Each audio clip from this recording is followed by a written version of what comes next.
আসসালামু আলাইকুম রহমতুল্লাহি ওবরাকাতু। আজকে দেখেন মালয়েশিয়া বড় পাম বাগান।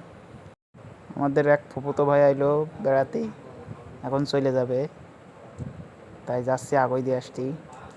দেখেন ওই দূরে দেখেন পাহাড় দেখা যাচ্ছে, পাহাড়, ভীষণ বড় পাহাড়।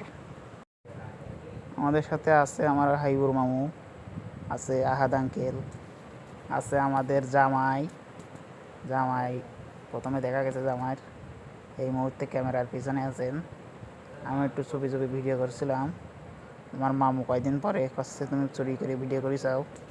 এখন আমার সে মামু ফোনে কথা বলছে গ্রাফের জন্য। তারপরে আমরা ওইভাবেই আছি এই জায়গায়, ওয়েট করতেছি। দেখা যাক, আমাদের গ্রাফ সার্চ দেওয়া হয়েছে, গ্রাফটা আসতে 7-8 মিনিট লাগবে। দেখা যাক কীরকম সময়ের মধ্যে আসে। ওই দেখেন গাড়ি যাচ্ছে, এটা বাইপাস হাইওয়ে রোড। আমাদের ফুফুতো ভাই দেখেন সামনে হাঁটাহাঁটি করছে, ও এখনই চলে যাবে, থাকে পাশেই থাকে, বেড়াতে আসি।